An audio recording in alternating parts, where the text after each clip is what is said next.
berpunya, mana ingin cinta, ku tak sedia. Berita 7.30 pagi. Assalamualaikum dan salam sejahtera, bersama-sama saya Farah Huda Sahiran dalam Berita Melaka FM.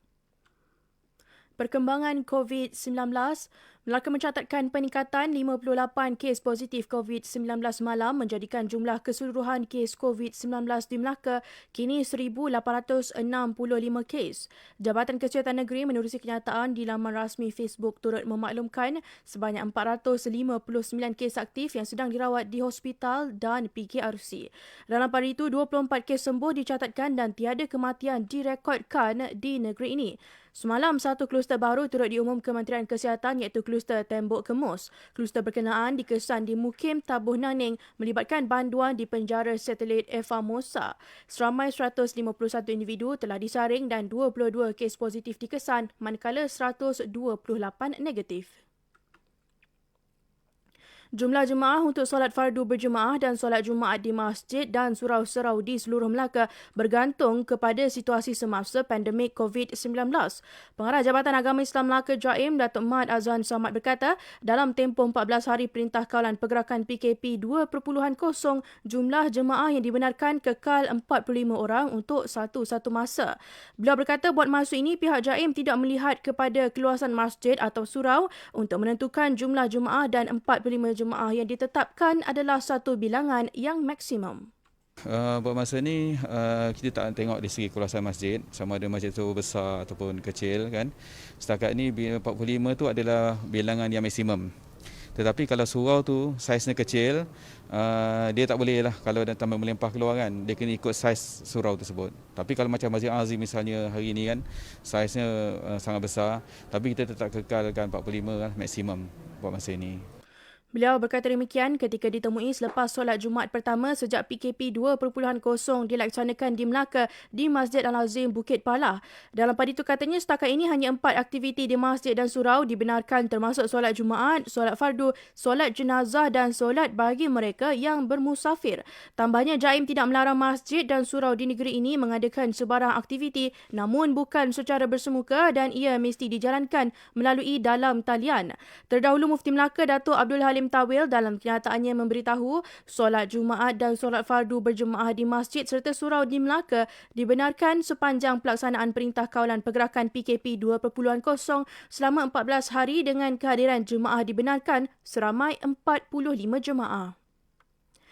Geng tabung egzos yang giat melakukan kegiatan mencuri tabung egzos kenderaan di Melaka sejak November lepas tumpas. 11 individu termasuk seorang wanita kini direman bagi membantu siasatan mengikut Seksyen 379A /1 Kanun Kesiksaan. Ketua Polis Daerah Melaka Tengah ACP Afzal Nizar Ahmad memaklumkan penahanan kesemua suspek menyaksikan 11 kes berkaitan selesai.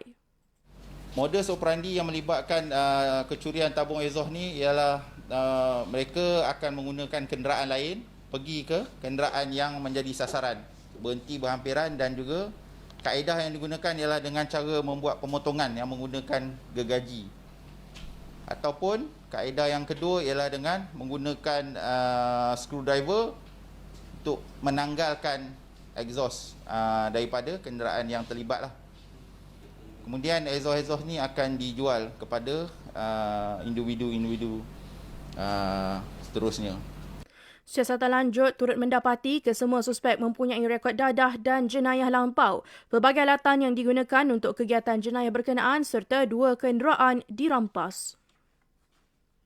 Sementara itu, seorang pemotong rumput didakwa di Mahkamah Magistrate Air Keroh atas pertuduhan menghalang polis menjalankan tugas dan menyebabkan kecederaan dengan memukul kepala anggota polis berkenaan menggunakan topi geledah Selasa lalu. P. Subramaniam, 48 tahun bagaimanapun mengaku tidak bersalah atas kedua-dua pertuduhan yang dibacakan secara berasingan di hadapan Magistrate Nur Azrin Liana Muhammad Darus.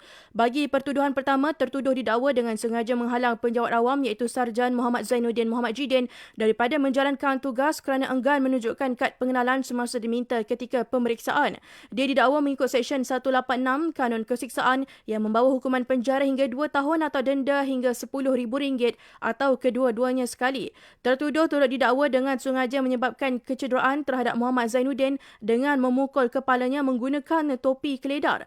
Bagi kesalahan itu, pertuduhan dikemukakan mengikut Seksyen 324 Kanun Kesiksaan jika sabit kesalahan boleh dipenjara maksimum 10 tahun atau dengan denda atau dengan sebat atau mana-mana dua daripada hukuman itu. Tertuduh didakwa melakukan semua kesalahan itu di kawasan Jalan Sungai Pari berdekatan Flat Harmoni kira-kira 3.15 minit petang pada Selasa. Terdahulu, Timbalan Pendakwa Raya K. Darini mencadangkan jaminan sebanyak RM3,000 dengan seorang penjamin. Peguam Ranjit Singh yang mewakili Subramaniam kemudian merayu jaminan rendah atas alasan tertuduh hanya bergaji sebanyak RM1,200 dan perlu menyara isteri serta 4 orang anak. Mahkamah kemudian membenarkan tertuduh diikat jamin RM4,000 dengan seorang penjamin dan menetapkan 18 Februari depan sebagai tarikh sebutan semula kes. Timbalan Ketua Pengarah Operasi Jabatan Kemajuan Islam Malaysia JAKIM Datuk Abdul Aziz Jusoh dilantik sebagai Ketua Pengarah JAKIM yang baru berkuat kuasa semalam. Menteri Jabatan Perdana Menteri Hal Ehwal Agama Datuk Seri Dr. Zulkifli Muhammad Al-Bakri berkata pelantikan Abdul Aziz sebagai menggantikan Allahyarham Datuk Pai Muzi Yahya yang meninggal dunia pada 8 Oktober lalu. Beliau berkata pemilihan Datuk Abdul Aziz berdasarkan perkhidmatannya selama 34 tahun di JAKIM selain berpengalaman luas dalam perkhidmatan awam khususnya pentadbiran hal ehwal Islam. Kerajaan yakin beliau mampu menerajui JAKIM sebagai agensi hal ehwal Islam di peringkat persekutuan berdasarkan kelayakan dan pengalaman luasnya dalam pentadbiran hal ehwal Islam di negara ini. Sukan. Perkembangan terbaru Liga Malaysia 2021. Peminat bola sepak tanah air mungkin perlu menunggu lebih lama untuk menyaksikan perlawanan pasukan kesayangan masing-masing seandainya pelaksanaan Perintah Kawalan Pergerakan PKP dilanjutkan. Menurut Timbalan Presiden Persatuan Bola Sepak Malaysia FAM Datuk Muhammad Yusof Mahdi, aksi membuka tirai saingan Liga Malaysia Liga M 2021 pada 26 Februari depan berkemungkinan besar tidak dapat diteruskan sekalipun PKP bersambung hanya untuk 2 minggu. Jelas beliau lanjutan PKP akan menyebabkan pasukan hanya memiliki masa kurang daripada 3 minggu sebelum menghadapi perlawanan pertama Liga. Lebih membimbangkan apabila pasukan turut tidak dapat menjalani latihan sepanjang tempoh PKP. Jelas beliau, seandainya PKP disambung sekurang-kurangnya 2 minggu bermakna akan tamat pada 9 Februari ini, bermakna pasukan Liga Super dan Liga Premier cuma mempunyai masa 2 minggu bagi persiapan menghadapi saingan Liga. Tempoh berkenaan dianggap tidak mencukupi kerana pasukan perlu diberi masa sebulan untuk tempoh mempersiapkan pasukan. Sekian berita yang disunting Zainul Sulaiman untuk Berita Melaka FM. Patuhi SOP dan arahan PKP, kitalah barisan hadapan untuk memutuskan rantaian COVID-19. Terima kasih kerana bersama kami. Assalamualaikum dan salam sejahtera. Yang sahih di RTM.